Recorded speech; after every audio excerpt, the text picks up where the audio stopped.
और कल हम जो डिस्कशन कर रहे थे पीडीएस मामले पे, ठीक है, कि एफसीआई गोदामों से 500 टन गेहूं चावल गायब। तो यूपीएससी में हमेशा पढ़ने का तरीका जो होता है वो 360 डिग्री होता है।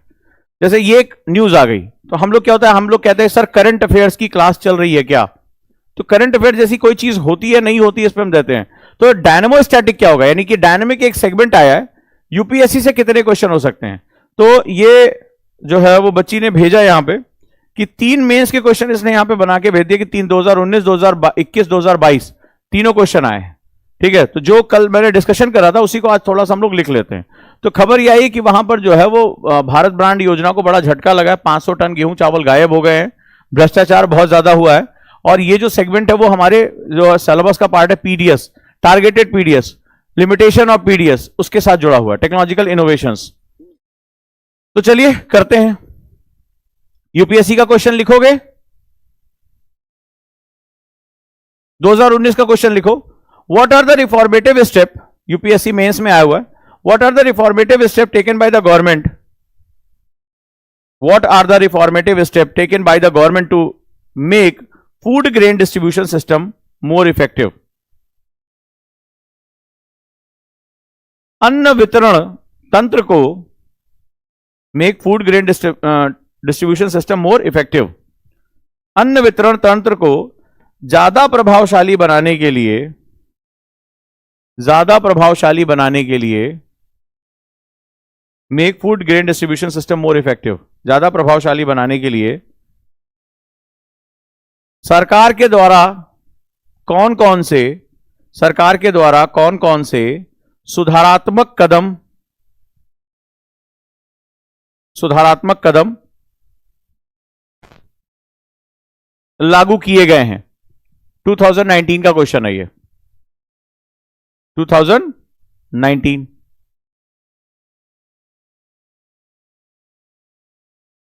Right,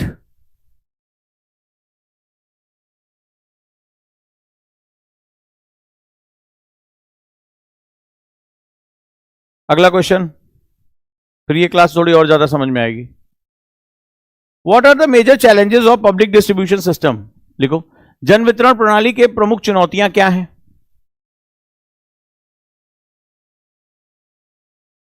how can it made effective and transparent, जन वितरण प्रणाली की चुनौतियां क्या हैं? What are the major challenges of PDS in India, how can it be made effective and transparent.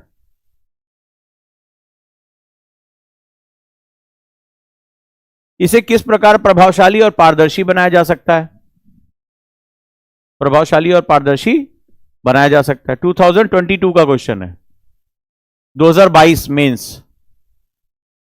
और 2021 में पूछा गया है NFSA, national food security act 2023।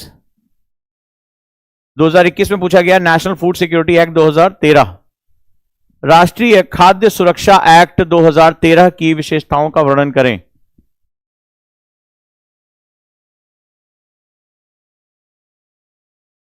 मिला? देखो बिटिया लिख रही है, बढ़िया। कौन सा क्वेश्चन है? 2021 का, 2019 का और 2022 का। तो देखो ये एक खबर है, लेकिन अगर हमने इसको करंट अफेयर्स में इसके 2-4 पॉइंट लिख लिए, कभी ये तुम्हारे काम नहीं आने वाला, कभी नहीं। ये जो करंट अफेयर्स के नाम पे क्लासेस चलती हैं ना, वो सिर्फ आपका टाइम वेस्ट करती हैं, स्टूडेंट का टाइम वेस्ट करती हैं, और उसमें कुछ वो पिन पॉइंट नहीं निकाल के दे देते हैं, आज ये खबर आई है, इसकी बात ये है, वो है, नहीं।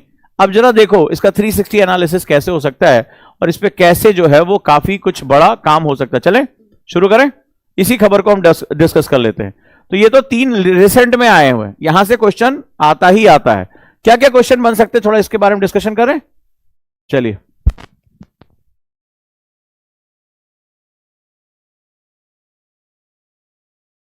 तो खबर यह है, जैसा कल हमने बताया था कि सिस्टम में बहुत वल्नरेबिलिटी है, हिंदी इंग्लिश दोनों में मिल जाएगा आपको, ठीक है। आपको समझते जाना और जो की पॉइंट्स है उसको लिखते जाना है, अपने हिसाब से फ्लो चार्ट में कन्वर्ट कर लेना है इसको। तो लगातार भारत में जो हमारा एफसीआई है वो फूड स्टोरेज और डिस्ट्रीब्यूशन का काम करता है, कोई दिक्कत तो नहीं इसमें, ठीक है। और इसमें लगातार जो इनएफिशिएंसी हो रही है उससे भारत सरकार को जो है वो, जो हमारे भारत के लोग हैं उससे बहुत बड़ा भ्रष्टाचार का सामना करना पड़ रहा है, ठीक है। तो इससे भारत की जो राष्ट्रीय खाद्य सुरक्षा है इस पर बहुत बड़ा असर पड़ेगा, क्योंकि इस तरह का भ्रष्टाचार एक राज्य में हुआ है, ऐसे जाने कितने राज्यों में, जाने कितना बड़ा भ्रष्टाचार चल रहा होगा, कितना बड़ा करप्शन चल रहा होगा और कितना बड़ा सिस्टम इसमें इन्वॉल्व होगा। राइट, तो चलिए हम समझते हैं कि आखिर ये क्या है। तो सबसे पहला जो वर्ड आता है, food corporation of India, FCI है क्या? तो एफसीआई की अगर हम बात करें तो एफसीआई की जो एस्टैब्लिशमेंट हुई थी, चाहो तो अपनी याददाश्त के लिए पॉइंट में लिख लो, ठीक है, ये आपको मैं पीडीएफ जो है हिंदी इंग्लिश दोनों में दे दूंगा। Establish under the food corporation act, FCI की स्थापना किसके अंतर्गत हुई? अब प्रीलिम्स का क्वेश्चन कैसे आएगा, वेयर इज द प्रीलिम्स? तो प्रीलिम्स कैसे होता है, इसी में से एक वर्ड उठा लेगा कि FCI establish bye the government act, A FCI establish under food corporation act 1964, FCI establish by the constitution of India. ठीक है, तो आपसे पूछेगा which of the following is true, right? तो चलिए इस पे हम बात करते हैं। क्या गिर गया भाई?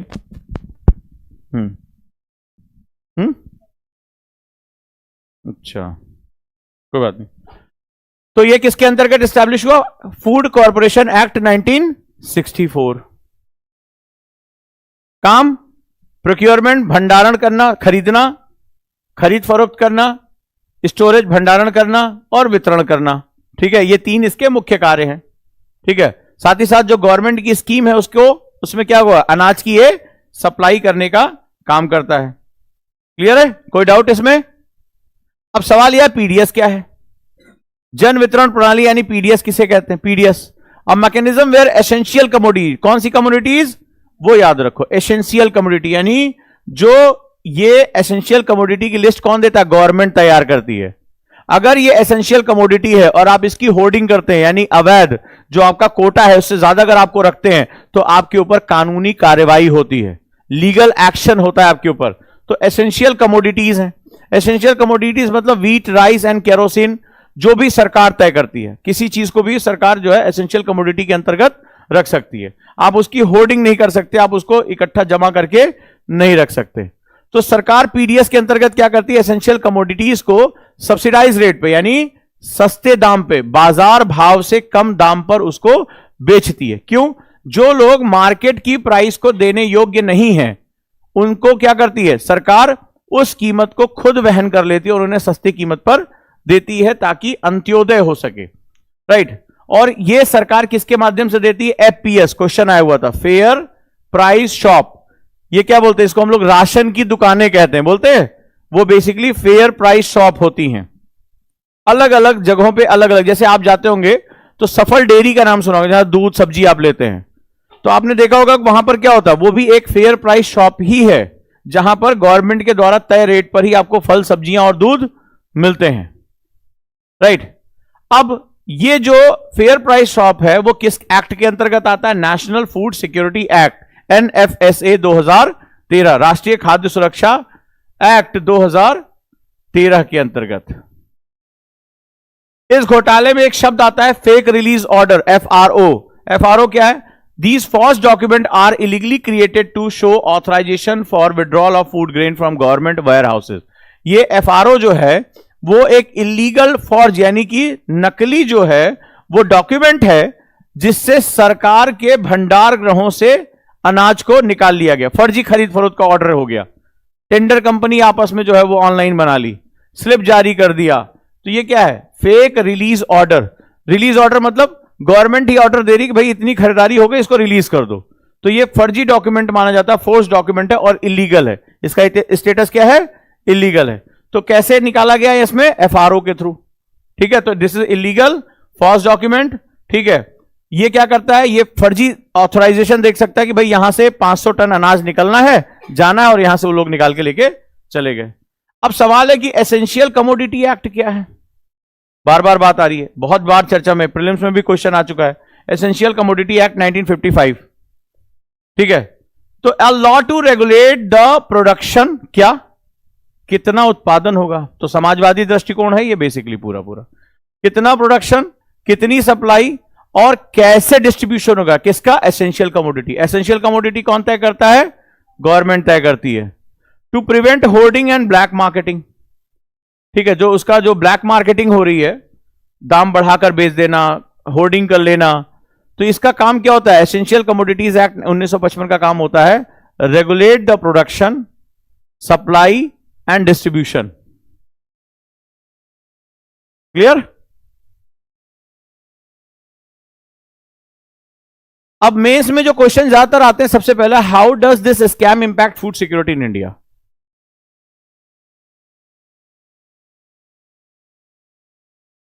कम कर रही गवर्नमेंट, कम कर रही, क्योंकि एक तो कैरोसिन से लोगों को नुकसान हो रहा है। सरकार धीरे धीरे उज्ज्वला योजना के अंतर्गत साफ कैरोसिन पहले कैसे इस्तेमाल होता था भाई, हम लेने जाते थे, हमें रात में लालटेन जलानी होती थी, इन्वर्टर था नहीं पढ़ने के लिए, हमारे यहाँ गैस जब खत्म हो जाती थी तो 8-10 दिन गैस नहीं आती थी, तो स्टोव जलता था हमारे यहाँ, ठीक है, तो कैरोसिन उसके लिए इस्तेमाल किया। लेकिन अभी अब लास्ट टाइम मैंने आपको पढ़ाया था कि kerosene now use for the air traffic fuel. और सरकार क्या कर रही है? सरकार जो है वो उज्ज्वला योजना में एलपीजी कनेक्शन पहुंचा रही है ना। अब तो जितने भी अर्बन सेंटर्स हैं वहां पे भी अब तो पाइप से पहुंचाने लगी है। कंप्रेस नेचुरल गैस जो है वो आपका जो एलपीजीज हैं, आपने देखा अब तो पाइपलाइन, अब तो सिलेंडर की झंझट ही खत्म हो गई, यूज करो पैसा दो, यूज करो पैसा दो, बिल अपने आप आ जाते हैं। जैसे कि बिजली का बिल वैसे गैस का बिल आने लगा है, तो सिलेंडर वाला झंझट भी खत्म कर दिया। उज्ज्वला योजना में अब गैस सिलेंडर देने लगे तो कैरोसिन का उतना इस्तेमाल नहीं रह गया है, ठीक है। अब क्वेश्चन है मेरा, पहला क्वेश्चन है, मैं इसके, अब इसको देखो 360 डिग्री कैसे करना। अगर यही पढ़ाना है तो मुझे बता देना कि सर यही मेथड पकड़ लो, एक ही टॉपिक ऐसा पढ़ाओ कि उसके सारे क्वेश्चन हो जाएं। अब आज के टॉपिक से 3 क्वेश्चन तो मैंने तुम्हें अभी 3 बताए, लगभग अगर तुम फूड सिक्योरिटी एक्ट से, अगर तुम पीडीएस से देखोगे तो लगभग आज की क्लास से तुम्हारे 12 क्वेश्चन मिनिमम होंगे, 12 क्वेश्चन मिनिमम, राइट। मेंस के, प्रीलिम्स के भी कम से कम 7 से 8 क्वेश्चन तुम्हारे बड़े आराम से निकल जाएंगे, जिसमें पहला तो यही आया था, एसेंशियल कमोडिटी एक्ट पहला पूछा गया था, ठीक है। तो how does scam impact food security in India? तो क्वेश्चन कह रहा है ये जो स्कैम हुआ है ये फूड सिक्योरिटी को कैसे इंपैक्ट कर देगा भाई? Dependency of the PDS. तो ये क्या हुआ, जो ये भ्रष्टाचार में अनाज गया वो किसी गरीब का तो हिस्सा था या गरीबों का हिस्सा था। तो जो हमारा ग्रामीण गरीब है खासतौर पर, तो गरीबी में सबसे ज्यादा परेशान कौन है? ग्रामीण गरीब। वो सप्लाई चेन में क्या है, बहुत दूर है। जो अर्बन माइग्रेंट्स हैं, ये हमें शब्द कब हमें देखने को मिला? कोविड में। जब कोविड में यही दिल्ली, जो कि सबसे ज्यादा अमीरों का क्षेत्र है, यही दिल्ली से जब यूपी बिहार के मजदूरों को पलायन करके बाहर जाना था, कई कई दिन इनके पास जो है सरकार इनको खाना मुहैया नहीं करा पाई थी। यहां पर भी वही हालत हुई थी और मुंबई में भी। तो ऐसी कोई क्राइसिस आ जाती, जो माइग्रेंट वर्कर्स हैं, जो अर्बन माइग्रेंट्स हैं, जो आते जाते रहते हैं गांव और शहर के बीच में, उनको भी खाद्य सुरक्षा मुहैया नहीं होती है। एंड ट्राइबल पॉपुलेशन, जो आपकी ट्राइबल पॉपुलेशन है, वो बहुत इंपॉर्टेंट सेगमेंट है। आपको इसको फ्लो चार्ट में लिखना है, ये आपको पीडीएफ पूरी मिलेगी, आपको टेंशन नहीं लेना, आपको बस क्लास में याद कर लेना है, और कुछ इंपॉर्टेंट पॉइंट है उसको फ्लो चार्ट में लिख लेना है, याद रहेगा।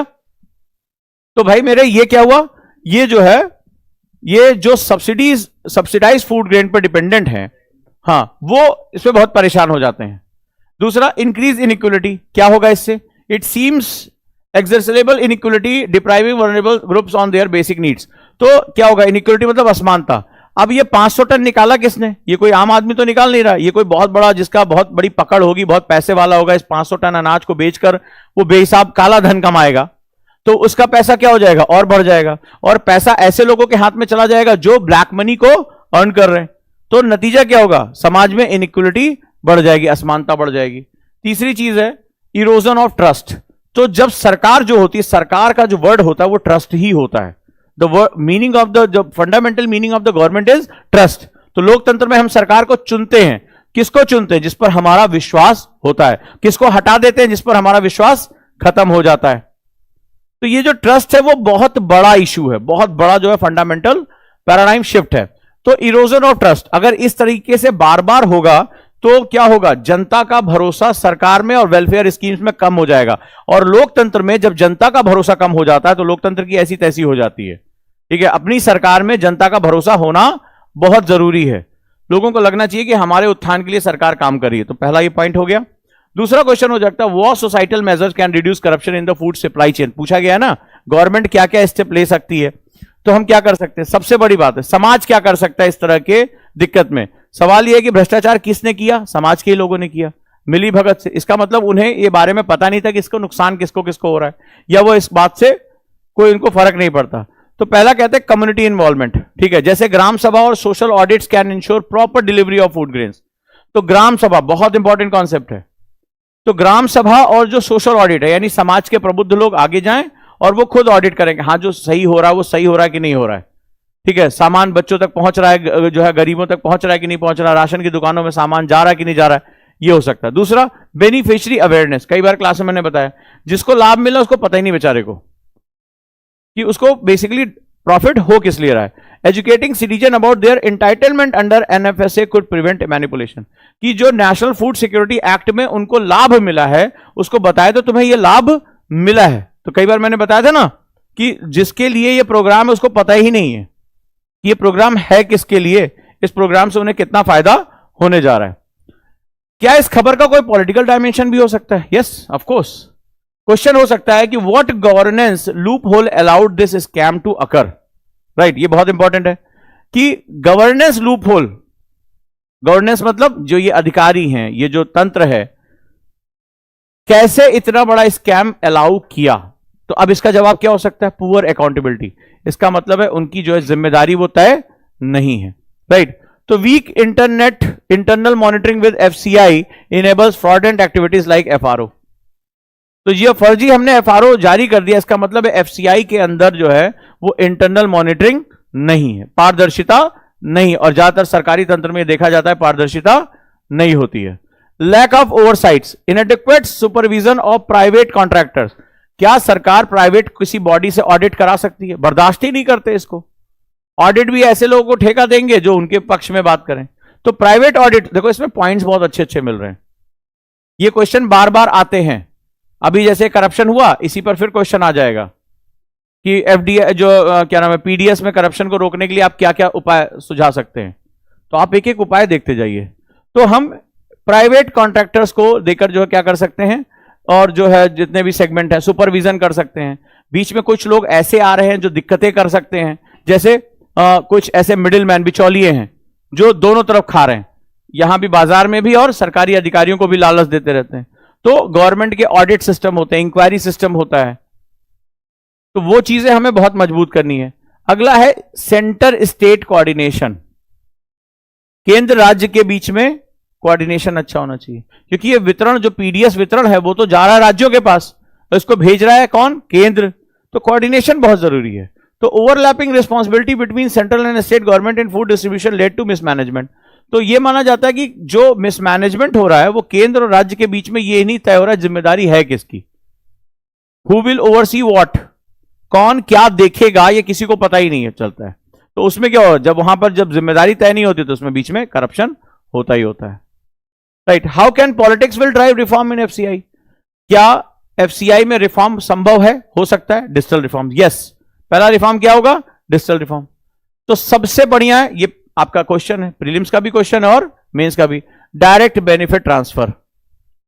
डायरेक्ट बेनिफिट ट्रांसफर यानी कि नगद जो है वो लाभ हस्तांतरण, यानी इसको कैसे किया जाएगा? जैम ट्रिनिटी से। जैम मतलब जनधन, आधार और मोबाइल, जैम ट्रिनिटी से। तो डायरेक्ट बेनिफिट ट्रांसफर, तो मैंने बताया था ना कि एक बैंक खाता होना चाहिए, एक आधार यूनिक आइडेंटिटी होनी चाहिए, और गवर्नमेंट जो भी पैसा है वो मोबाइल पे उसको बता दे कि देखो तुम्हारे खाते में आ गया।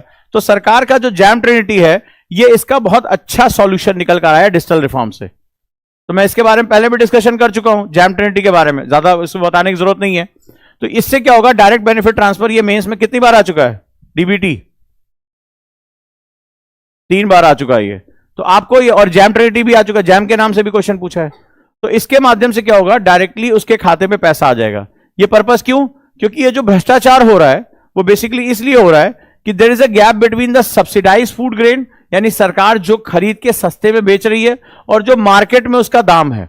मान लो सरकारी गोदाम में सरकार जो खरीद रही है सब्सिडाइज, वो मान लो 6 रुपए का है, मार्केट में ये 18 रुपए का है, सेम गेहूं फॉर एग्जाम्पल समझ लो। तो इसके बीच में क्या है? बहुत बड़ा गैप है ना। अब जो बिचौलिया मिडिल मैन है, जो करप्ट पर्सन है, उसको इसमें बहुत बड़ा फायदा दिख रहा है, क्योंकि वो मल्टीपल टन्स में डील करता है कि भाई अगर मुझे ये वाला गेहूं 6 रुपए मिल जाए तो भाई साहब मार्केट में इसको बेच के हम 3 गुना लाभ कमा सकते हैं। ठीक है, एक हिस्सा लोगों को खिलाने पिलाने में चला जाए करप्शन में, फिर भी मेरा प्रॉफिट क्या होगा? डबल हो जाएगा। तो ये जो गैप है, this gap is a problem, ये करप्शन को रुकने नहीं देगा।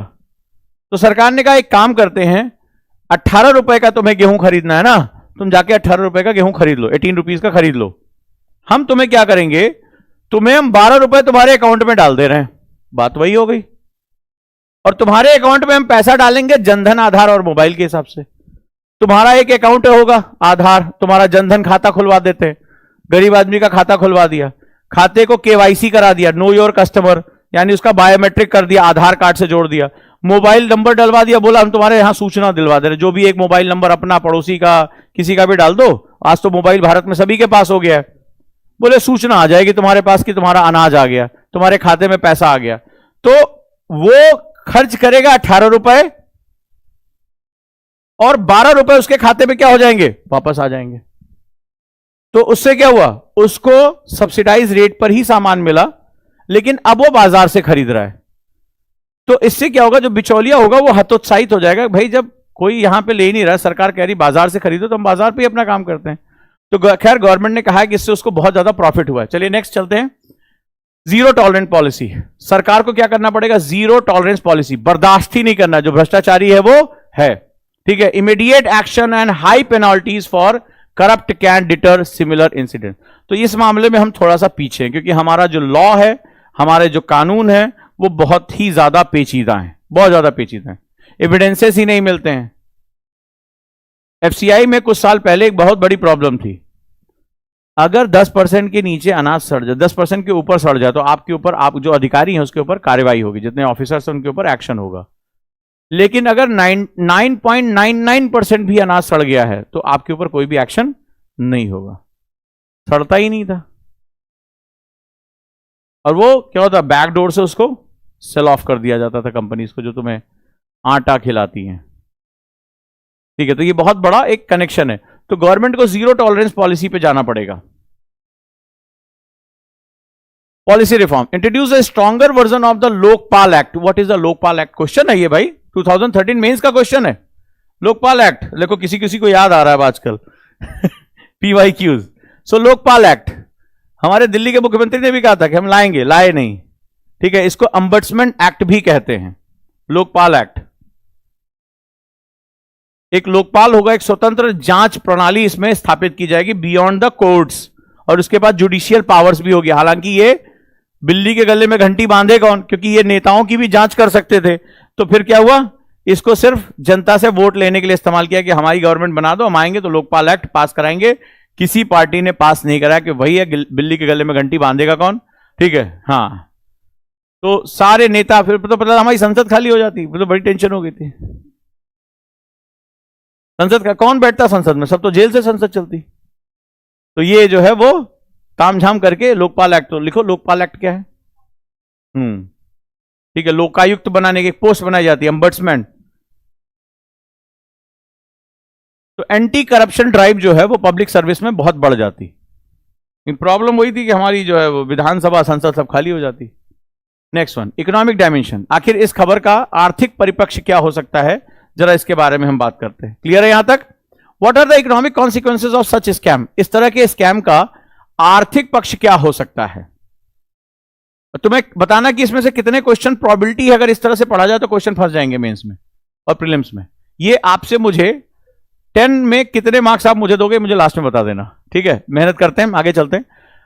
फाइनेंशियल लॉसेस, डायरेक्ट लॉसेस अगर due to the theft but indirect losses in the terms of reputation harm to FCI.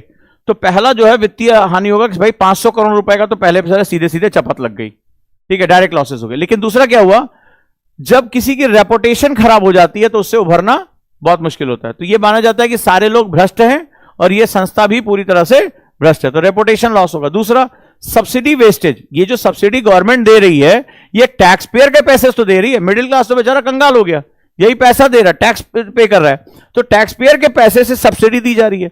तो वो पैसा मिस एप्रोप्रिएट जो है, बर्बाद हो रहा है, वो जो बेकार चला जा रहा है। और इससे क्या हो रहा है, फिस्कल बर्डन।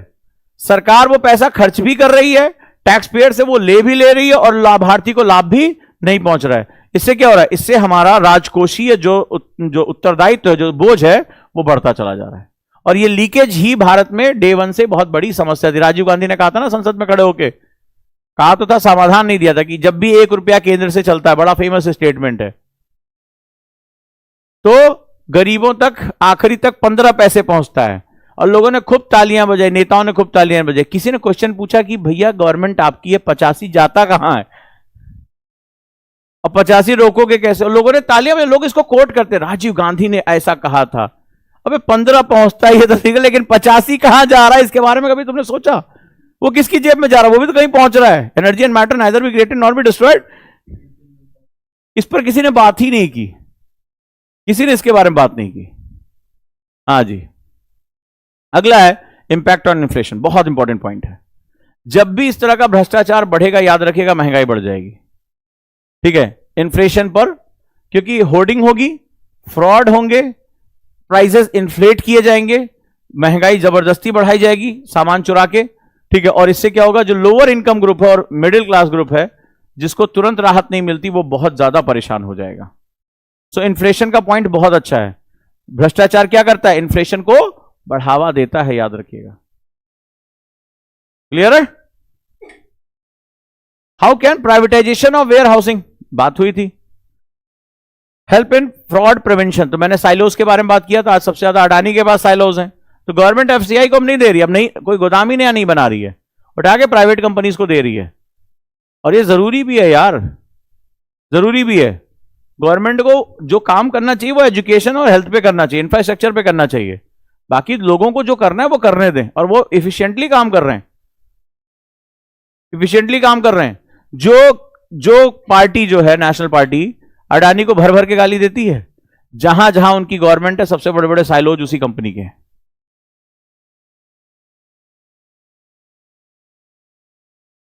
सबसे बड़े साइलोज, सबसे बड़ा अन्न भंडार का कॉन्ट्रैक्ट उसी पार्टी ने दिया है, जो भर भर के गाली सुबह शाम देती है कि देश को बेच दिया इनके हाथों उनके हाथों। सबसे बड़े बड़े साइलोज हैं उनके पास, क्योंकि उन्हें भी पता है कि गवर्नमेंट वो प्रोक्योरमेंट कर ही नहीं पाएगी, तो प्राइवेट कंपनीज को दे दिया। और ये बहुत अच्छे से मैनेज कर रहे हैं, बढ़िया से मैनेज कर रहे हैं। तो इफिशियंसी गेन्स, तो इसमें क्या होगा, चूंकि प्राइवेट सेक्टर क्या होता है, वर्क कल्चर को लेकर आता है। प्राइवेट कल्चर सिर्फ पैसा नहीं लेकर आता है, क्या करता है, वर्क कल्चर को लेकर आता है, इफिशियंसी को लेकर आता है। अब इन्होंने इतना बढ़िया सिस्टम बनाया है। एक तो इन्होंने, जैसे मैं अडानी के वेयर हाउस को मैंने देखा, तो क्या हुआ, एक सज्जन थे हमारे जहां घर है उसके आसपास में ही, तो उनकी जमीन ऐसे काफी बड़ी सी पड़ी हुई थी। तो कोई भी वो, चूंकि क्या हुआ, गवर्नमेंट पानी वानी तो दे नहीं पाई है, तो उस इलाके में बहुत ज्यादा उनको पानी नहीं मिलता, तो वो उनके क्या होता है, कभी मूंगफली की खेती कर दी, कभी कुछ कर दिया, मतलब ऐसे छोट-मोट काम होता था। जमीन उनकी बड़ी थी, और अब धीरे धीरे बूढ़े होने लगे थे बच्चे, बाहर कोई एग्रीकल्चर तो करना नहीं चाहता, सब बाहर निकल गए कमाने में। तो लगभग कुछ ऐसे उन्होंने, होता नहीं कि वो पट्टे पे दे दिया, कोई और कुछ जोते बोले, लेकिन वहां पे चूंकि पानी इतना अच्छा रेगुलर था नहीं, तो वो ज्यादा कुछ कर भी नहीं सकते हो। अब ये लोग कॉन्ट्रैक्ट देते हैं, इन्होंने गए और वो जमीन ले ली साइलोज बनाने के लिए। उनको 12 लाख रुपए महीना किराया, 12 लाख रुपए महीना। भाई साहब, अगला बंदा तो रॉकेट हो रखा है, किराया जमीन पे, और इतने फास्ट पेस पे। जैसे एफसीआई गोदाम मोटे मोटी ईंटों से चुनवाया जाता है, पहले ठेका निकलता है उसका, ईंटे का ठेका अलग निकलता है, सीमेंट का अलग निकलता है, मिस्त्री का अलग निकलता है, सरिया का ठेका अलग निकलता है, और उसके बाद पहले टेंडर, इसको टेंडर बोलते हैं। फिर वो टेंडर में गड़बड़ी होती है, फिर टेंडर रीटेंडरिंग में जाता है, 5 बार तो टेंडर निकलते हैं। ठीक है, तो फिर उसके बाद फिर कभी ये वाला नहीं मिलता है, कभी वो वाला नहीं मिलता है, करते करते 10-12 साल में एक गोदाम बनता उनका। इन्होंने क्या किया, सब फैब्रिकेटेड माल गाड़ियों से आ रहा है, क्रेन से आ रहा है, खट खट खट खट लगाया, सुपर टेक्नोलॉजी, और बना बना के उसको रेडी। अब वहां बैठा हुआ अडानी कहां से चेक करेगा, पूरी टेक्नोलॉजी सिस्टम, बार कोडिंग बोरों की, सीसीटीवी कैमरे, इंफ्रारेड डिवाइसेस, बोरा निकला मशीन के अंदर पैक, ये बार कोड है, ये यहां से सोर्स है, यहां से निकल गया। जितनी गाड़ियां सब जीपीएस इनेबल्ड, कहां आ रही हैं कहां जा रही, मान लीजिए जीपीएस इनेबल्ड आपकी एक गाड़ी है। अब आपने क्या हुआ, रास्ते में आपको चोरी करनी है, ठीक है, यानी बोरे चेंज करने, आपको अच्छे बोरे उतार देने, बुरे बुरे, तो आप गाड़ी को रोकोगे ना, आप टॉम क्रूज थोड़े ना चलती गाड़ी से बोरे फेंक दोगे, ठीक है, ऐसा नहीं कर पाओगे। तो आप गाड़ी को रोकोगे, फिर आप क्या करोगे, उसको खोलोगे, खोल के उसमें बोरे उतारोगे, फिर दूसरे बोरे उसमें भरोगे, उसकी जगह गंदे जो खराब गेहूं या कोई भी है, तो इस पूरी प्रोसेस में गाड़ी रुकी रहेगी, लाइव ट्रैकिंग में दिख जाएगी गाड़ी रुकी क्यों है। पूरा, क्योंकि सैटेलाइट पे चल रहा है ना उनका पूरा सिस्टम। कहां से गाड़ी निकली, कहां गाड़ी पहुंची, कौन अंदर आया, सब बारकोड बेस है, सब कुछ डिजिटल टेक्नोलॉजी बेस है। ये गवर्नमेंट नहीं कर सकती भाई। कभी एफसीआई के गोदाम में चले जाओ, गए हो कभी? मर जाओगे डर के मारे। तुम्हारी साइज के तो चूहे घूमते हैं वहां, मजाक नहीं कर रहे हैं।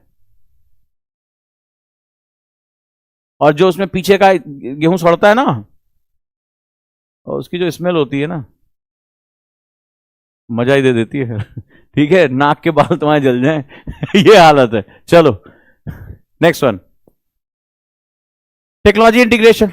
मॉडर्न प्राइवेट वायर हाउस की डिप्लॉय क्या होता है, ये भी क्वेश्चन है। आईओटी, इंटरनेट ऑफ थिंग्स लिखो, अब याद आ रहा होगा तुम लोगों को। Internet of things, IoT.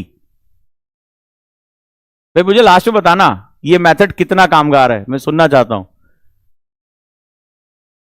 And AI for stock monitoring, मशीनें करती हैं, रोबोटिक्स होते हैं, इनके फ्लोर पे जो है वो चलती मशीनें चलती हैं, साफ सफाई का ध्यान रखते हैं, हाइजीन का ध्यान रखते हैं, सब बार कोडिंग है, इंफ्रारेड है। तो उसमें क्या होता है, दोनों टाइप सेंसर लगे होते हैं, कोई भी चीज क्रॉस करेगी वो काउंट हो जाएगी। अब इनके जैसे मान लीजिए आप भी क्रॉस कर रहे हैं, आपको किसी से कुछ पूछना थोड़े ना, आपके इसमें एक कोड लगा हुआ है, आपने वो आपको दिखेगा भी नहीं, दोनों साइड से इंफ्रारेड चल रही होंगी। आपने जैसे ही क्रॉस किया, खट से आपकी अटेंडेंस उसमें आ गई, ये आदमी अंदर प्रवेश कर गया। फेस रिकॉग्निशन, छुप ही नहीं सकते तुम। तो ये सब चीजें उसमें वो करते हैं, पूरा पूरा उनका जो है जबरदस्त सेगमेंट होता है। Next one, competition. Reduce reliance on the government agency could improve overall performance. अब जैसे मैंने बताया ना कि सरकार को भी इन्होंने पैसा दिया, गवर्नमेंट को पैसा दिया कि हमें टेंडर दो, और जिससे जमीन ले रहे हो उसकी तो आप देख रहे हो बल्ले बल्ले, उसकी तो बल्ले बल्ले आप देख रहे हो कितना पैसा वो कमा रहा है, और इफिशियंसी हो गई। अरे बढ़िया पैसा यार, आजकल वो स्कॉर्पियो ले लिया है, हम तो रियलिटी में देख रहे हैं, स्कॉर्पियो ले लिया, छोड़ दिया वो वाला जगह, कहीं बढ़िया जगह। भाई 12 लाख रुपया महीना आ रहा, तुम समझ रहे हो क्या होता है? वो भी 5 साल का कॉन्ट्रैक्ट, यानी 5 साल से पहले तो खत्म ही नहीं कर सकते, 5 साल। ओ भाई साहब, वो तो अब परेशान है कि कौन सा सीए पकड़े टैक्स बचाए। ठीक है, उसकी प्रॉब्लम है कि टैक्स, अब आजकल वो बड़ी बड़ी चीजों के बारे में बात करता है, टैक्स कैसे बचेगा, पैसा कहां लगाया जाए, क्या पॉलिसी खरीदी जाए, शेयर मार्केट में कैसा पैसा दिमाग बहुत दे देता है भाई। तो अभी उसकी टेंशन अलग हो गई है, ठीक है, अलग तरह का टेंशन है। Next one, cultural dimension. क्या इससे कोई कल्चरल सेगमेंट भी क्रिएट हो सकता है?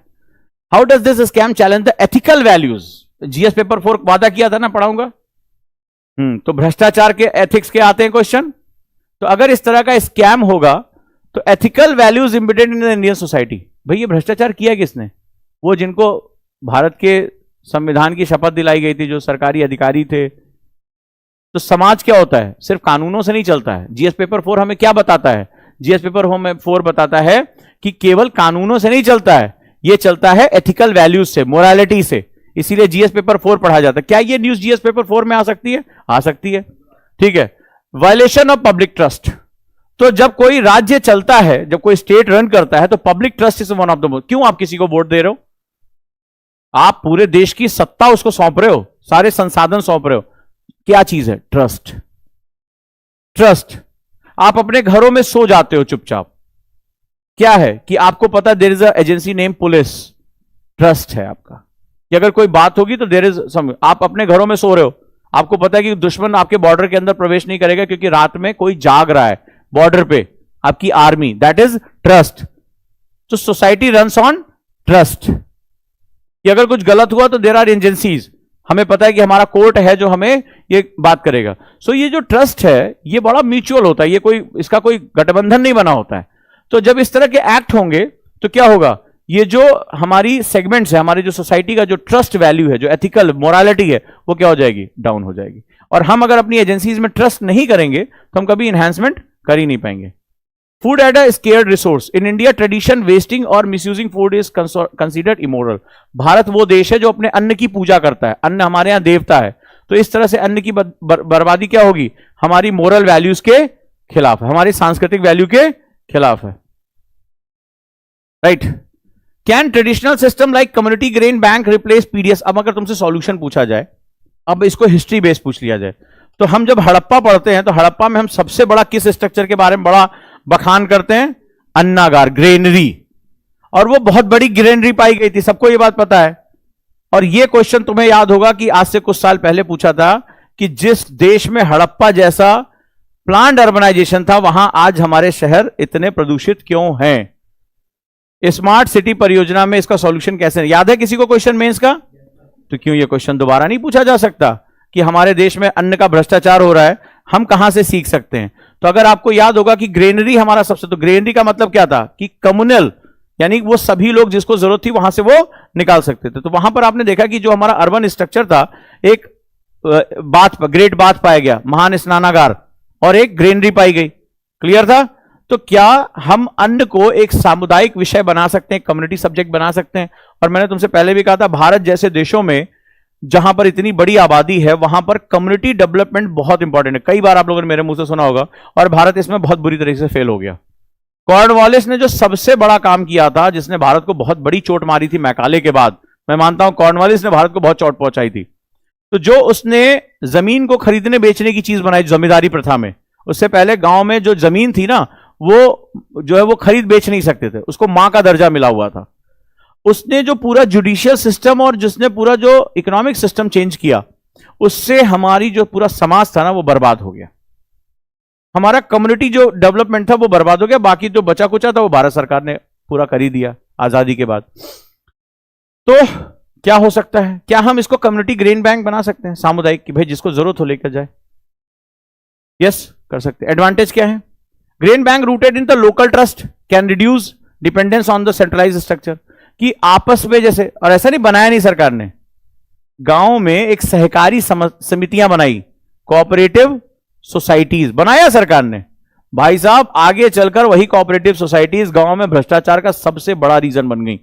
एक तो हम जो कुछ बनाते हैं उसमें भ्रष्टाचार कर लेते हैं। आज एक खबर आई है, सरकार ने इनकम टैक्स वाले जो है उसको रोकने के लिए फेसलेस सिस्टम शुरू किया, कि इसमें जैसे लोग होता था कि मैं आयकर अधिकारी बोल रहा हूं, तुम्हारे ऊपर यह है, तुम्हें इतना पैसा देना होगा, नहीं तो जेल हो जाएगी। तो सरकार ने एक सिस्टम बनाया, फेसलेस डिजिटल सिस्टम बनाया, फेस, उसमें आइडेंटिटी नहीं पता चलती थी। तो पता आज उसमें भ्रष्टाचार हो गया।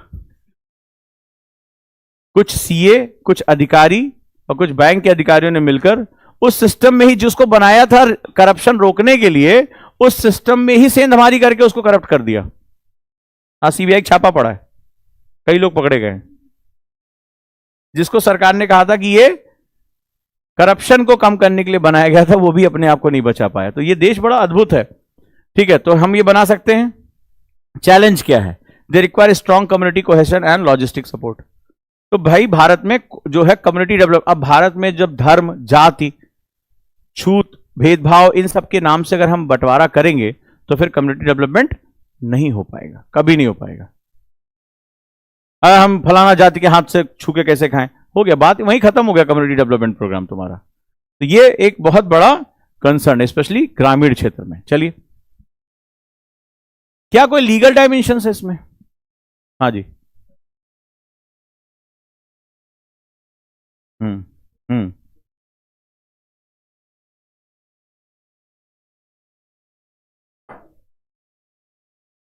कौन सा रिफॉर्म आया? हाँ, जमीन का सौदा कौन करेगा? या तो जिसकी जमीन होगी या जिसके पास जमीन होगी। और जिस जमीन किसके पास है? भ्रष्टाचार का सबसे ज्यादा पैसा कहां खपता है? भ्रष्टाचार का सबसे ज्यादा पैसा कहां खपता है देश में? जमीन में। तुम कैश रख नहीं सकते, तुम शेयर मार्केट में पैसा डालोगे तो कैपिटल गेन टैक्स देना पड़ेगा ना गवर्नमेंट को, ले लेगी ना टैक्स। पैसा कहां खपाओगे? भारत में सबसे ज्यादा कैश कहां खपाया जाता है ना? तो जमीन है किसके पास? जमींदारी व्यवस्था। कॉर्नवालिस क्या लेकर आता? जमींदारी व्यवस्था, यानी लैंड लॉर्ड्स के हाथ में दे दिया उसने सब कुछ। आज भी थोड़ा प्रैक्टिकल सोचा करो, जो लोग भी धुआंधार पैसा कमा रहे हैं वो पैसा कहां डाल रहे हैं? They are new landlords. एक एक आदमी 20-20 मकान खरीद के बैठा है, जमीन खरीद के बैठा है, खेत खरीद के बैठा है। जब पकड़ में आता पता चला नौकर के नाम से भी खरीद रखा है। हम्म।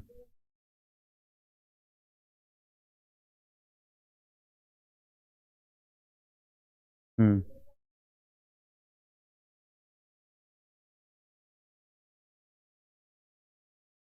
आप रख ही नहीं सकते,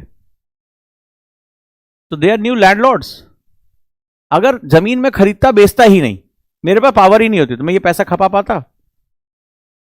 कॉर्नवालिस को खरीदने बेचने की चीज बना दी। लैंड राज्य की थी, लैंड समुदाय की थी, समुदाय उसका मालिक था यार। अब इसमें क्या हुआ, आज भारत में गांव में सबसे ज्यादा लड़ाई किस बात को लेकर होती है? और फिर हमारे यहां कहावत है, 3 ही वजह से लड़ाई होती है, जड़ जोरू और जमीन। महाभारत हुई थी जमीन के चक्कर में, जड़ जोरू और जमीन, 3 ही कारण है। ठीक है, तो जमीन में आपने देखो मेड़ के पूरा पूरे परिवार साफ हो जाता है मेड़ के चक्कर में, मेड़ वहीं रह जाती, परिवार चला जाता है।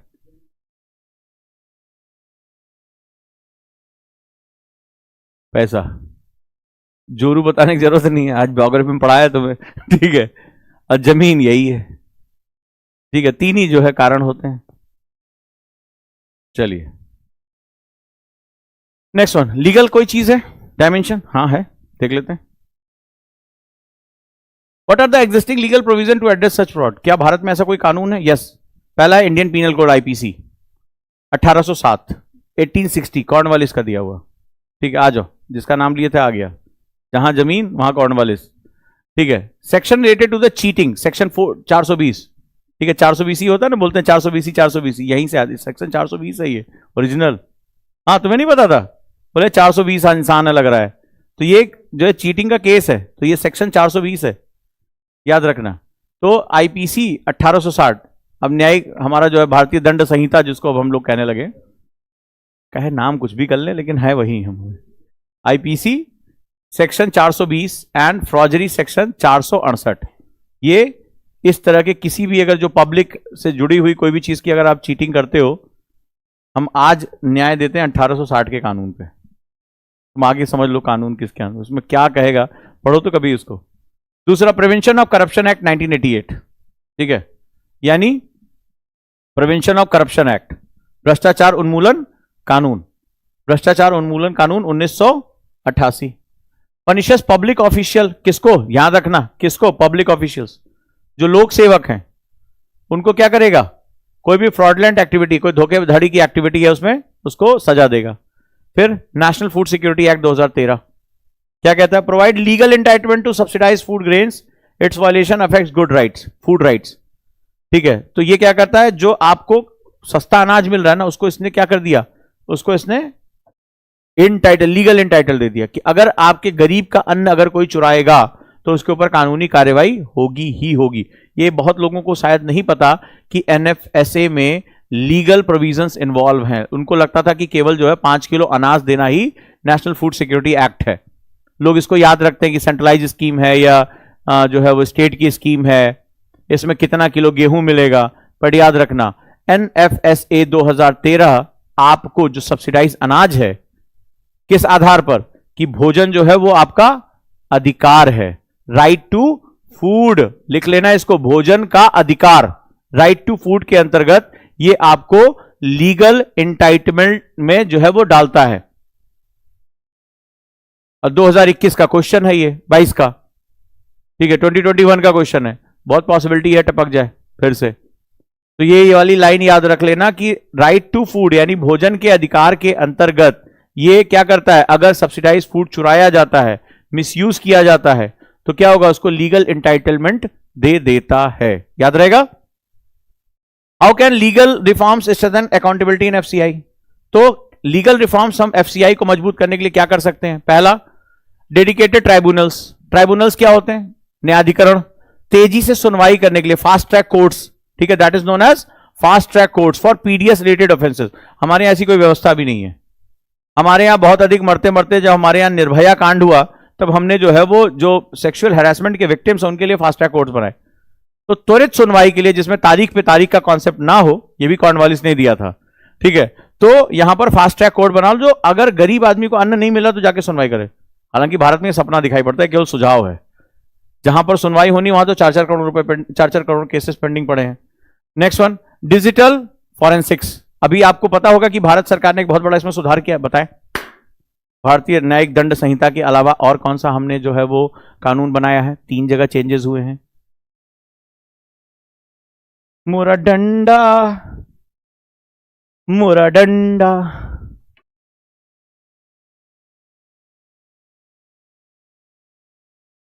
भारतीय न्यायिक दंड संहिता के साथ साथ 2 और सेगमेंट चेंज हुए हैं।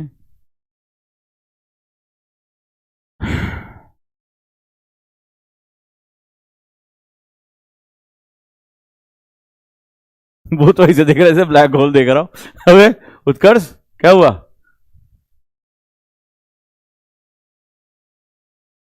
ब्लैक होल होता ना तो निकल गया होता, अब तक जिंदा बचे हो। हाँ देखो ऑनलाइन वाले जवाब दे रहे यार, बड़े प्यारे बच्चे।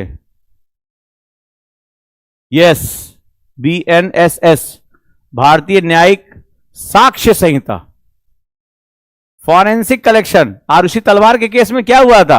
हाथ से फिंगरप्रिंट उठा रहे फिंगरप्रिंट के ऊपर हाथ रख के खड़े, बोले सर आपराधिक फिंगरप्रिंट नहीं मिल रहा है। हमारे यहां जब महिलाओं के खिलाफ अपराध होता है तो जिस हिसाब से एविडेंस कलेक्शन किए जाते हैं, महिला मर जाना पसंद करती है, पुलिस कंप्लेन तब तक नहीं करती जब तक बात बहुत खराब ना हो जाए। तो फॉरेंसिक एविडेंसेस बहुत इंपॉर्टेंट है। नेक्स्ट देखो, तो digital forensics, legal recognition of tech based evidence like blockchain audit. चलो चलो चलो, ब्लॉकचेन टेक्नोलॉजी मेंस का क्वेश्चन था। चलो चलो चलो चलो चलो, शाबाश, जल्दी लिखो। कौन सी टेक्नोलॉजी? एक एक शब्द ऐसा ऐसा ढूंढ ढूंढ के लाया हो ना कि मजाल है तुम्हें मिल जाए। एक छोटी सी न्यूज का मैंने क्या कर दिया बताइए। ब्लॉकचेन टेक्नोलॉजी क्या होती है? देखो, अच्छा ये डिसेंट्रलाइजेशन इज ब्लॉकचेन।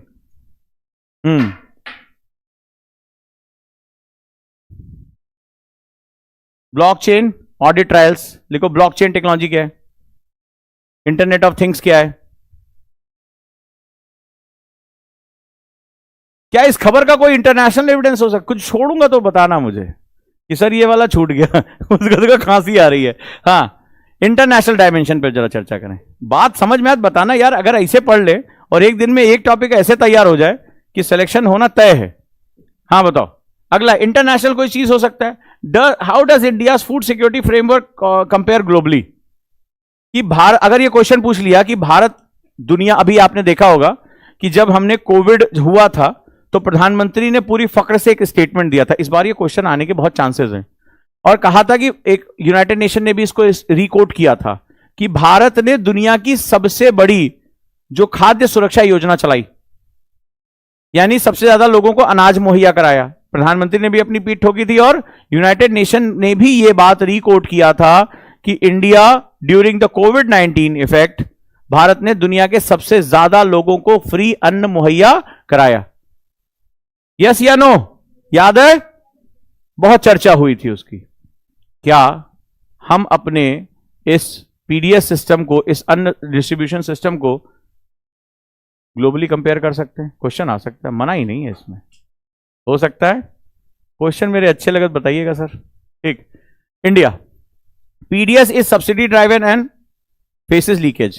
तो भारत में क्या हम कंपैरिजन कर रहे हैं कि भारत में जो है उसमें अनाज क्या सब्सिडी देती है, गवर्नमेंट कहती है कि भाई हम तुम्हें जितना उसका दाम है उससे कम करके हम देंगे। इसी वजह से लीकेज बढ़ जाता है, क्योंकि मार्केट और गवर्नमेंट की दुकानों पे क्या होता है, अंतर होता है। तो वो कहां चला जाता है, वो गरीबों की जगह निकलकर वो कालाबाजारी के लिए चला जाता है। ब्राजील, मैंने कल चर्चा किया था, दुनिया का सबसे सक्सेसफुल प्रोग्राम किसने चलाया? ब्राजील ने। उसका नाम था zero hunger programme. Zero hunger programme, integrated social protection, समाज के लोगों को जोड़ दिया कि सोशल ऑडिट करो, एजुकेशन के साथ जोड़ दिया, and food security with lesser corruption. ठीक है, बहुत ही मिनिमम करप्शन इसमें रहा। जीरो हंगर प्रोग्राम कौन सा? ब्राजील का। कहीं से स्टडी लिख दो, और जरूरी नहीं कि तुम यही क्वेश्चन में लिखो, अगर आप कभी भी एग्जाम्पल भी लिखोगे तो now India can also improve there PDS system, learn from Brazil. बस इतना वो खुश हो जाएगा, यार इस बच्चे को चीजें पता हैं, ये करंट अफेयर्स के नाम पे इसने अखबार की लाइनें नहीं लिखी हैं, इसने वाकई में एनालिसिस किया है। यूएसए, यूएसए क्या प्रोवाइड करता है? फूड स्टैंप्स, नाम सुना है? फूड स्टैंप्स, रख दो रख दो। Food stamps are directly link to the beneficiary eliminating intermediate. तो आपको क्या होता है, सरकार कहेगी फूड स्टैंप्स ले लो, that is a form of currency, एक सरकार जारी कर देती है, ले लो तुम्हारे नाम पे, तुम्हारे पास आय नहीं, जिसके पास इनकम नहीं है, खाने को नहीं है, सरकार ने फूड स्टैंप दे दिया, आप जाके कलेक्ट कर लो, yes I need food stamps, सब कुछ डिजिटलाइज है। गए आप दुकान पर गए और आपने अपने क्या किया, 2 फूड स्टैंप मान लो दे दिए, उसके बदले आप अपना सामान ग्रोसरी वॉसरी लेकर चले आए, बस खत्म, कोई बिचौलिया नहीं है, खत्म। Can India adopt international best practice in the grain distribution? क्या भारत अन्न के वितरण में अंतरराष्ट्रीय बेस्ट प्रैक्टिसेस को अडॉप्ट कर सकता है? यस, टेक्नोलॉजी पार्टनरशिप, बिना टेक्नोलॉजी के आप करप्शन को कम नहीं कर सकते हैं, ठीक है। जैसे एस्टोनिया, एस्टोनिया जो है एक देश है, ठीक है, और एस्टोनिया देश की सबसे, क्योंकि ये स्कैंडिनेवियन कंट्रीज की सबसे खास बात होती है, लोगों के जीवन में बड़ा परिवर्तन लेकर आते हैं। तो आप एस्टोनिया जैसी कंट्री से क्या सीख सकते हैं? ई गवर्नेंस, ई गवर्नेंस यानी सब कुछ ऑनलाइन, आपकी पहचान, आपकी रिकॉग्निशन, आप तक डिलीवरी, जो हम जैम ट्रिनिटी में करने की कोशिश कर रहे हैं। नो डाउट भारत सरकार ने लीकेज को बहुत कम किया उसकी वजह से, बट अभी भी भारत जैसा बड़ा देश, एस्टोनिया बहुत छोटा सा देश है, भारत बहुत बड़ा है, ठीक है, ये हम कर सकते हैं, गवर्नेंस सॉल्यूशन लेकर आ सकते हैं। साउथ साउथ कॉपरेशन, भैया इस बार तो बहुत चर्चा में है ये साउथ साउथ कॉपरेशन। बताया था जब G20 में हमने अफ्रीका को शामिल किया था तो ये वर्ड आया था कि नहीं आया था? और प्रधानमंत्री मोदी ने इस बार का अगर ये क्वेश्चन होता तो कोई बहुत आश्चर्य की बात नहीं है, ग्लोबल साउथ का कॉन्सेप्ट दिया कि नहीं दिया? South south cooperation, sharing best practice with the countries facing similar challenges. तो साउथ वर्ड जो होता है, मैंने आपको उस दिन बताया था, वह जो अलग थलग हो, वो जो थर्ड वर्ड में गिना जाता है, वो जो सेम चैलेंजेस फेस कर रहा है। तो south is not about the दक्षिण, साउथ अबाउट वो जो इस एडवर्स सिचुएशन को वो फेस कर रहे हैं। तो भारत ऐसे देशों को सिमिलर करके क्या कर सकता है? अपने रिसोर्सेज को बढ़ा सकता है। One of the best point है ये, ठीक है, साउथ साउथ कॉपरेशन। अच्छा चलो, जब हम बात कर रहे हैं कि सारी प्रॉब्लम की जड़ साइंस एंड टेक्नोलॉजी में छुपी हुई है, तो चलो साइंस एंड टेक्नोलॉजी के क्या क्या डायमेंशन हो सकते हैं देख लें। How can emerging technology prevent fraud in FCI? की जो इमर्जिंग टेक्नोलॉजीज आ रही हैं, उभरती हुई, इमर्जिंग, पुरानी नहीं, वो कैसे एफसीआई को जोड़ सकती है? Blockchain technology, ensure transparency in grain release and minimum fraudery risk, blockchain technology number 1। दूसरा, इंटरनेट ऑफ थिंग्स सेंसर्स, मैंने बताया ना सेंसर लगे होते हैं, जो अडानी उडानी के साइलोज में क्या यही इस्तेमाल होता है, इंटरनेट ऑफ थिंग्स, कि कोई भी ऑटोमेटिक मूवमेंट हो रहा है वो क्या होगा, तुरंत के तुरंत वो सेंसर उसको पकड़ लेगा। Monitor warehouse stock level and detect unauthorise movement, बताया था ना अभी, सेम वही चीज है। एआई बेस्ड प्रिडिक्टिव एनालिसिस, ये बहुत इंपॉर्टेंट है। तो अगर आपको याद हो, ये तीसरा पॉइंट है, ये तुम्हें बुक में नहीं मिलने वाला, ठीक है। तो आज की डेट में एआई का मतलब क्या हुआ? मशीन लर्निंग, और अब एलएमएल आ गया है, लार्ज मशीन लर्निंग। तो लार्ज मशीन लर्निंग की क्या खास बात होती है? मशीन लर्निंग आपके द्वारा इनपुट डाटा का स्टडी करता है, लार्ज मशीन लर्निंग एनालिसिस करता है, जिसे हम लोग डाटा साइंस भी कहते हैं, डाटा प्रेडिक्शन भी करते हैं, ठीक है। तो उससे क्या होगा? बिहेवियर एनालिसिस हो जाता है कि नेक्स्ट क्या हो रहा है। जैसे आपने सारा डाटा फीड कर दिया, तो भारत में कहां कहां पीडीएस में सबसे ज्यादा भ्रष्टाचार हुआ है, आपने एक जगह उसको लाकर डाल दिया, एल्गोरिथम सेट कर दिए, मशीन ने लर्न कर लिया कि ये टाइम ऐसा था, उसमें भी आपने मौसम, क्षेत्र, उस समय कौन सी पॉलिटिकल पार्टी थी, किस तरह की सरकार थी, महिलाओं का हिस्सेदारी ज्यादा थी या पुरुषों की हिस्सेदारी ज्यादा थी, किस कास्ट की हिस्सेदारी ज्यादा थी, सब कुछ आपने उसके अंदर डाल दिया। कोई खास घटना तो नहीं हुई थी, ऐसा तो नहीं उस समय जो है बाढ़ आ गई थी या लोग जो है वो अकाल पड़ा था, आपने सारा, चाहे क्लाइमेटिक डाटा हो, सोशल डाटा हो, इकोनॉमिक डाटा हो, पॉलिटिकल डाटा हो, सारा उसको आपने खिला दिया।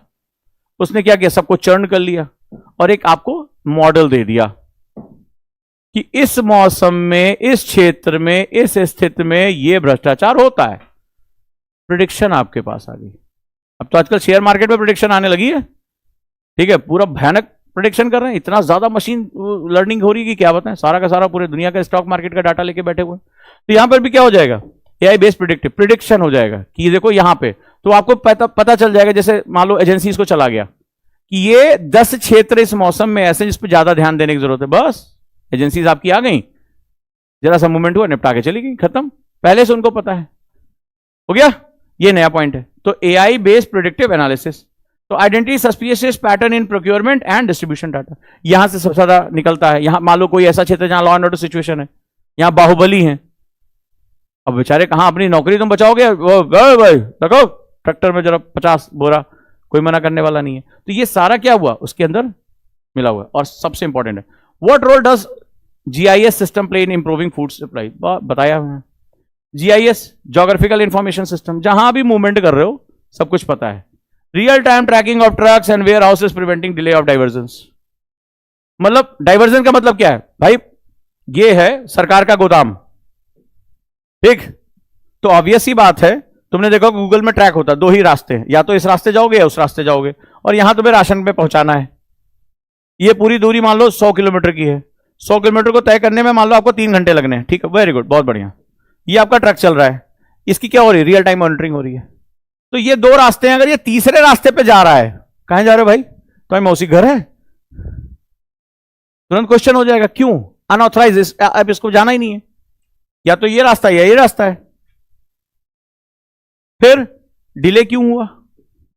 जब एवरेज टाइम था 40 किलोमीटर प्रति घंटे की रफ्तार से चल रहे हो, तो तुम्हें 3 घंटे में पहुंच जाना चाहिए 100 किलोमीटर की दूरी, तो इससे ज्यादा टाइम क्यों लगा? बस क्वेश्चन हो गया। तो दैट इज उन्होंने जीआईएस सिस्टम, गवर्नमेंट इसको इंप्लीमेंट कर रही है, लेकिन अभी हमारे इंप्लीमेंटेशन करने की दर काफी धीमे है। क्या इसका कोई इन्वायरमेंटल प्रोटेक्शन का भी सेगमेंट हो सकता है?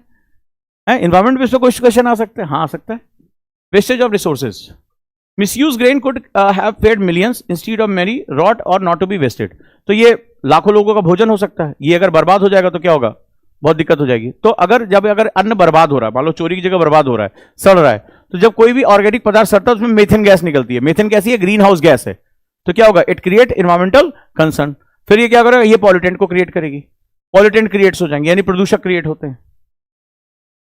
क्या होगा? Carbon footprint. हाय हाय, ये तो क्वेश्चन बड़ा प्यारा यूपीएससी का है, कार्बन फुटप्रिंट। ये वाले फुटप्रिंट यूपीएससी को बहुत अच्छे लगते हैं। आए हुए क्वेश्चन है? यस, आए हुए। हाँ, कितना बच गया भाई? पता ही नहीं चला। तो भाई कार्बन फुटप्रिंट क्या हो जाएगा? बढ़ जाएगा, क्योंकि कार्बन फुटप्रिंट का मतलब क्या है? आपने ये जब गेहूं पैदा किया था, चावल पैदा किया था, तो प्रकृति से आपने पानी लिया था, आपने मिट्टी का इस्तेमाल किया था, इसमें आपने खाद डाली थी, लिया था ना? तो आपने जब भी कुछ आपने पैदा किया, आपने इस प्रकृति पे फुटप्रिंट क्रिएट कर दिए। अब आपने वेस्ट कर दिया, तो कार्बन फुटप्रिंट आपका क्या हो गया? बढ़ गया। अच्छा, how can sustainable storage solution B implemented? तो ग्रीन वेयर हाउस बना सकते हैं। ग्रीन वेयर हाउस मतलब सोलर पैनल से चलने वाले, है ना? नया सॉल्यूशन, ग्रीन वेयर हाउस बना देते हैं, इन्वायरमेंटल इंपैक्ट को कम कर देंगे। पेस्ट कंट्रोल टेक्निक का इस्तेमाल करें, ठीक है, और वो भी ऑर्गेनिक। पेस्ट कंट्रोल वो भी ऑर्गेनिक, प्रकृति के माध्यम से। ऐसे कई कीड़े होते हैं जो कीड़ों को ही खा जाते हैं, तो इससे क्या होगा? वो अन्न की बर्बादी रुक जाएगी। हाँ जी, कोई लीगल बैकग्राउंड भी इसका रहा इस तरह के केसेस को लेकर? क्या आप पहली बार हम इसको पढ़ रहे हैं, या भारत में ऐसा भी पहले हुआ था?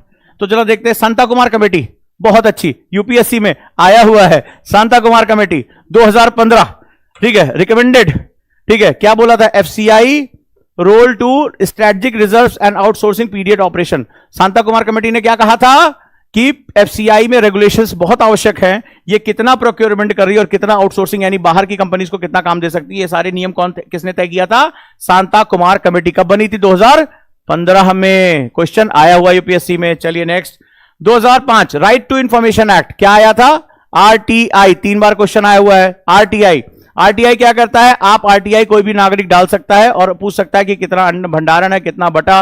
तो सूचना, मनमोहन सिंह सर ने क्या कहा था? सूचना नागरिकों का सबसे बड़ा हथियार है, ठीक है, यानी information is the biggest powerful weapon in public. तो यहां पर क्या हुआ?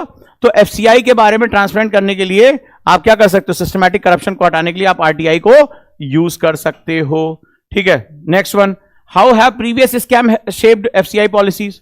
तो पंजाब ग्रेन स्कैम, सबसे बड़ा स्कैम अभी तक 2011 में पंजाब क्या? गेहूं का क्षेत्र है, बॉर्डर के साथ लगता है, हम पाकिस्तान को मानते हैं दुश्मन, लेकिन गेहूं कहां गया? देखो, इकोनॉमिक्स दुश्मन दोस्त नहीं मानती है। तो बहुत बड़ा स्कैम था पंजाब ग्रेन स्कैम। तो पंजाब ग्रेन स्कैम में बहुत बड़ी मात्रा में गेहूं ट्रांस बॉर्डर निकल गया था, बहुत बड़ी मात्रा में, भयानक स्कैम हुआ था। उसके बाद क्या हुआ था? एफसीआई की पॉलिसी को टेक्नोलॉजिकल इंटरवेंशन के माध्यम से कंट्रोल किया गया। अब तुम्हारे लिए क्वेश्चन है, इसको बोलते हैं काउंटर फैक्चुअल क्वेश्चन। अगर ये सब जो मैंने पढ़ाया वो ना हो तो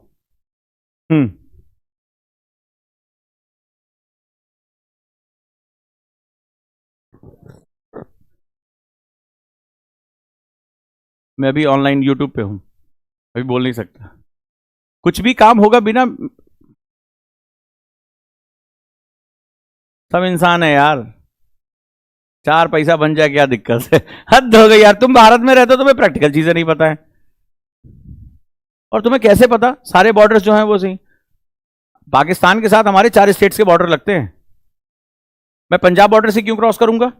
पंजाब का सामान पंजाब बॉर्डर से लेके जाऊंगा, जब कश्मीर में मेरा बॉर्डर बन सकता है। तो कश्मीर में जो है वो वहां पे मेरे पास इतना कुछ हिडन है, और मैं उसको, अगर मैं वहां पे कोई एक हिस्सा हूं और मैं दिखा दूं कि कश्मीर को गेहूं की बहुत जरूरत है। आज इतना डिजिटल क्रांति होने के बाद यहां पे फर्जी निकाल दिया ना स्लिप, मैंने दिखा दिया कश्मीर को गेहूं की बहुत जरूरत है, पंजाब से कश्मीर आ गया गेहूं, और वो गेहूं निकल गया। अब निकाल लो, जाओ कश्मीर में तुम करो, पुंछ जाके जो है जांच पड़ताल कर लेना, तुम सोपोर जाके कर लेना, पुलवामा जाके कर लेना। मैं आया हूं देखने के लिए गेहूं कितना है। उसी बोरे में ही कौन चला जाएगा वापस, पता ही नहीं चलेगा। आएगा आदमी पैरों पे, जाएगा बोरे में। तो बॉर्डर्स भी तो हैं। क्यों मैं राजस्थान के बॉर्डर से नहीं निकाल सकता हूं? तुम जैसलमेर में जाके कर लो। प्रॉब्लम क्या है कि बॉर्डर्स कैसे हैं? मैं कक्ष के माध्यम से नहीं भेज सकता हूं, दलदल के माध्यम से भेज दूंगा। देयर आर 4 टाइप, 4 स्टेट्स हैं, अब तो यूटी हो गया। चारों के नेचर्स इतने अलग हैं कि तुम्हें क्या बताएं। रन ऑफ कच्छ पूरा दलदल है, कच्छ में दूर दूर तक आदमी नहीं देखने मिला। कहां तुम यार ऊंट पे बैठ के, तुम ऊंट से कितनी निगरानी कर पाओगे? फिर जो राजस्थान जैसलमेर का इलाका पूरा बलवी रास्ता है। ये जो ट्रांस बॉर्डर इतना आते जाते, वो पिक्चर नहीं देखे हो कौन सा बजरंगी भाईजान? ये भाई साहब 6-6 घंटे में गश्त हो रही, पता है 6 घंटे में तो मेरे ट्रक निकल जाएंगे इधर से उधर। वो सरफरोश पिक्चर नहीं देखी है? क्या यार पिक्चर में तुम लोग क्या देखते हो? फिर ये बताओ, नक्सलियों के पास इतने हथियार कौन बेच रहा है?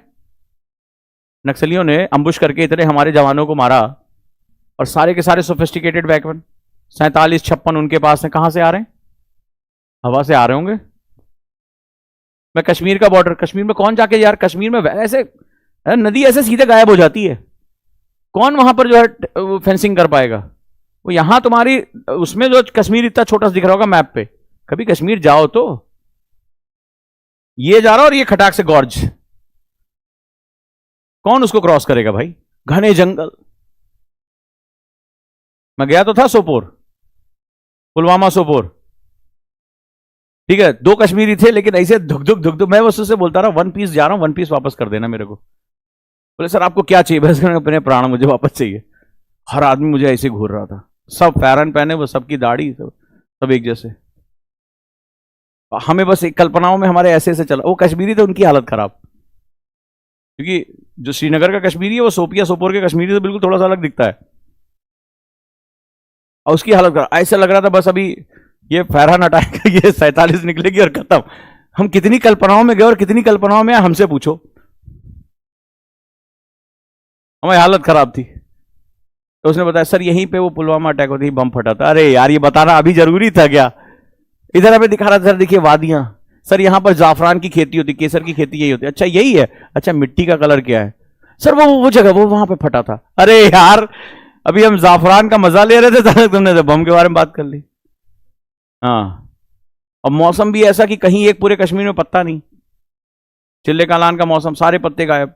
वो जो सेब के पेड़ जिसे खूबसूरत दिखाते हैं, वो कंकाल की तरह खड़े थे, बेहद एकदम काली काली उसकी डालियां होती है, और एकदम जैसे लग रहा था कोई कंकाल खड़ा। इतने ऊंचे पेड़ होते एकदम कंकाल की तरह खड़े, सारे पत्ते जमीन पे गिरे हुए हैं, एकदम साए साए। हाय हाय, बस मत पूछो, वहां जाना और वहां से आना। तो बस आगे देखते हैं, नेक्स्ट वन। 40 दिनों का कश्मीर में एक ऐसा हिस्सा होता है जहां पे बहुत ठंड होती है, इतनी ठंड होती है कि पेड़ अपना पत्ता गिरा देते हैं, पानी जम जाता है। कश्मीरियों के लिए बहुत मुश्किल टाइम होता है, उसको वहां चिल्ले कला बोलते हैं। ठीक है, हाँ तो चलो जल्दी से कुछ क्वेश्चन लिख लो, काउंटर फैक्चुअल क्वेश्चन है, बहुत से, ढेर सारे हैं। ठीक है, what if FCI operation were entirely privatised, would it reduce और एक्सरबेट करप्शन? अब तुमसे काउंटर क्वेश्चन पूछता हूं, केस स्टडी बेस्ड। ठीक है, चलो एक जल्दी से क्वेश्चन लिखो कि अगर एफसीआई अपना समस्त कार्यभार निजी क्षेत्र को दे देता है, यदि एफसीआई अपना सारा कार्यभार निजी क्षेत्र को दे देता है, तो यह भ्रष्टाचार को बढ़ावा देगा या उसमें कमी लाएगा? अब ये है क्वेश्चन, एक तरफा मत जाना, क्योंकि बिकॉज ये क्वेश्चन आपके ब्रेन स्टॉर्मिंग क्वेश्चन है, काउंटर फैक्चुअल क्वेश्चन है ये। इस तरह के क्वेश्चन यूपीएससी में ऐसी तैसी करा देते हैं हमारी। How would the system perform if DBT replace the existing grain distribution entirely? ठीक है, डीबीटी पे क्वेश्चन आया था। कल्पना करिए यदि डीपीटी, डायरेक्ट बेनिफिट ट्रांसफर, कल्पना करिए यदि डीपीटी संपूर्ण पीडीएस तंत्र को रिप्लेस कर देता है, हटा देता है, यानी कि डीबीटी आ जाता है सब कुछ,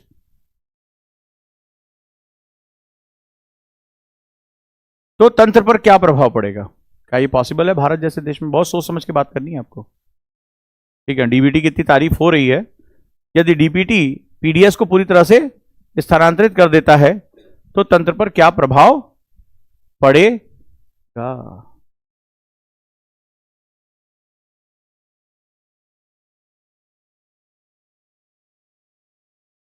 तो बताओ भाई, कितने क्वेश्चन हुए आज?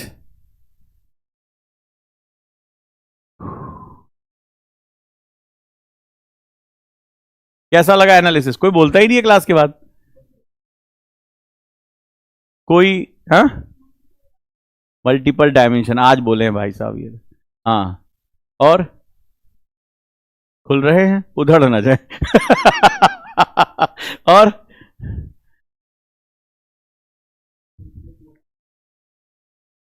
यूपीएससी का जो क्वेश्चन चाहिए होता है वो यही है।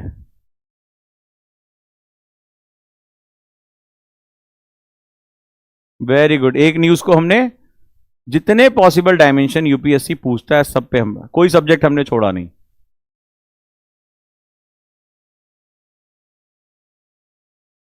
ये आंसर राइटिंग ही तो है। और कोई कुछ नहीं बोलना चाहेगा? तुमने बोलने छोड़ दिया। हाँ, तुम बताओ बेटा।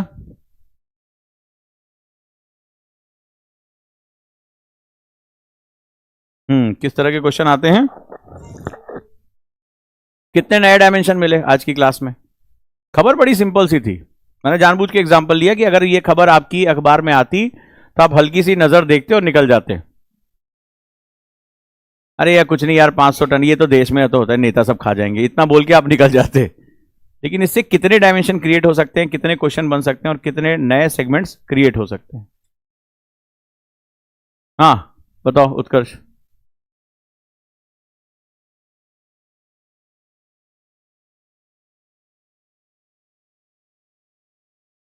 मैं कह रहा हूं कि किसी से भी पूछ ले, पूछेगा इसी में से, या तो इसका साइंटिफिक पूछेगा, या इसका सोशल पूछेगा, इसका एथिकल पूछेगा, जीएस पेपर फिर पूछेगा, इसका लीगल पूछेगा, इसका पॉलिटिकल पूछेगा, इसका इकोनॉमिक पूछेगा, कल्चरल पूछेगा। पूछ भाई।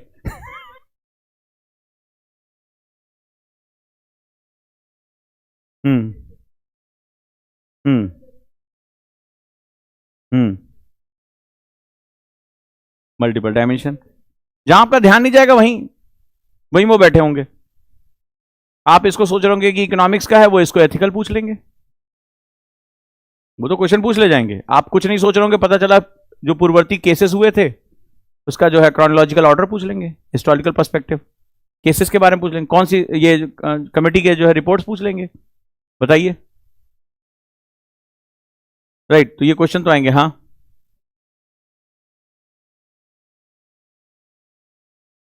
तो मोबाइल का मतलब होता है जो मूव कर सके। फास्टैग कोड एक जगह पे होगा, फिक्स कोड मतलब एक जगह है। मोबाइल मतलब जैसे हम आप तक जाएंगे, मोबाइल मतलब जो चलता फिरता हो, तो आप कोर्ट तक नहीं जाएंगे, कोर्ट आप तक पहुंचेगा। हाँ, वो छोटे छोटे मामलों के विवाद के लिए इसको लोक अदालतें भी कहते हैं, इसको लोक अदालतें भी कहते हैं, या मोबाइल कोर्ट्स। मतलब वो चलते फिरते, जैसे मान लो आप नहीं जा पा रहे हैं कोर्ट, तो ऐसा नहीं चलते फिरते मतलब नहीं सड़क किनारे जो है दुकान लगा ली। जैसे आप जिला मुख्यालय में बैठ गए, बता दिया, या आप ग्राम सभा में बैठ गए, ग्राम भवन में बैठ गए कि आज जो है यहां पर ये जज जो है बैठेंगे, या अधिकारी बैठेंगे। जज नहीं बैठते, अधिकारी बैठते हैं उसमें, न्यायिक अधिकारी उसको बोलते हैं, न्यायिक अधिकारी। तो वो जो रिपोर्ट जो माना जाता है, कई बार मामले सुलझा उलझा के समझाए जा सकते हैं, तो ये कहते हैं कि आप कोर्ट ना आए, कोर्ट आएंगे फिर आप लंबा जाएंगे, वो इतने पुराने पुराने केसेस जो आपके निकल कर आएंगे।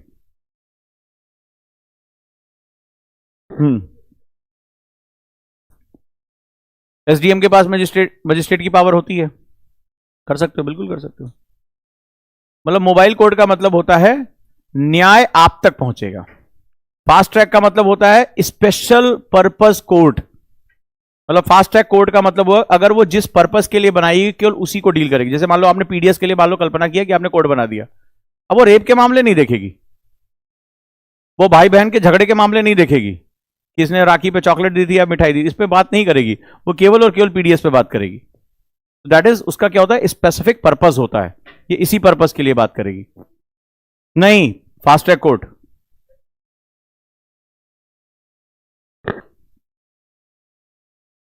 Right right. अच्छा लगा एनालिसिस? क्या अच्छा लगा? भक ये कौन करेगा? नेशनल फूड सिक्योरिटी एक्ट एक क्वेश्चन और रह गया ना। हाँ, एनएफएसए, चुप रहो, एनएफएसए, ठीक है, इस पर हम बात करेंगे। नेशनल फूड सिक्योरिटी एक्ट, तो नेशनल फूड सिक्योरिटी एक्ट 75% ग्रामीण और 50% अर्बन पॉपुलेशन। इसको मैंने बोल्ड क्यों किया? यूपीएससी में कई लोगों ने क्वेश्चन को गलत कर दिया था कि ये केवल ग्रामीण पॉपुलेशन को कवर करता है, नहीं, 75% ग्रामीण और 50% शहरी जनसंख्या को कवर करता है। पहला क्वेश्चन तो लोगों ने यही निपटा दिया था, जिस साल ये बना था उसके अगले साल ये आया था क्वेश्चन। हाँ, याद रहेगा। 5 किलोग्राम, ये तो सरकार का है, वो बदलती रहेगी, कोई दिक्कत नहीं है। अंत्योदय अन्न योजना पहले चलती थी, ठीक है, गरीब को भोजन देना, इसको लीगल राइट्स में मैंने बताया, लीगल एंटाइटलमेंट दे दिया गया था, राइट टू फूड के अंतर्गत, यानी भोजन के अधिकार के अंतर्गत। सबसे ज्यादा इस पे फोकस किस पे किया गया था? मिड डे मील स्कीम, ठीक है, और इंटीग्रेटेड चाइल्ड डेवलपमेंट, आईसीडीएस, दोनों क्वेश्चन आए हुए हैं। मिड डे मील, मध्याह्न भोजन योजना, और आईसीडीएस, इंटीग्रेटेड एकीकृत बाल विकास सेवाएं, आईसीडीएस, ठीक है। तो ये दोनों को क्या किया गया? फ्री मील इसके अंतर्गत प्रोवाइड की जाएगी, यस, याद रखना, ठीक है। मैटरनिटी बेनिफिट्स 6,000 रुपए, ये क्या रखा गया था? जननी सुरक्षा योजना। किसको किसको याद आ रहा है प्रीवियस यूपीएससी का क्वेश्चन? अरे तुम देखते जाओ, यूपीएससी का क्वेश्चन तो तुम्हें रटा के भेजूंगा, टेंशन ना लेना, ठीक है। अगर कोई झगड़ा हो जाता है, अब सुनो, तुम्हारे रुक के थोड़ा सवाल पूछा करो, हो सकता है जवाब पहले से तैयार हो। अगर इस केस में कोई झगड़ा हो जाता है तो डीजीआरओ का ऑफिस होता है, ठीक है, दैट इज एक्ट एस्टेब्लिश, इसके अंतर्गत एक एक्ट एस्टेब्लिश, यही सब उठाते हैं और टफ पॉइंट बना देते हैं कि consider the points under food security act, national food security act, और इसमें एक पॉइंट डाल देंगे, in case of any grievances the डीजीआरओ will deal the address. अब आपने डीजीआरओ का नाम ही नहीं सुना, तो क्या होगा? State food commission and district grievances redressal officer. तो इस केस में अगर कोई बवाल होता है तो किसके पास केस जाएगा? स्टेट फूड कमीशन, या अगर जिले के स्तर पर है तो किसके पास जाएगा? डिस्ट्रिक्ट ग्रीवेंस रिड्रेसल ऑफिसर के पास, डीजीआरओ। ये इसका पहला पॉइंट होगा किसी भी झगड़े को, किसी भी ग्रीवेंसेस को सुलझाने के लिए।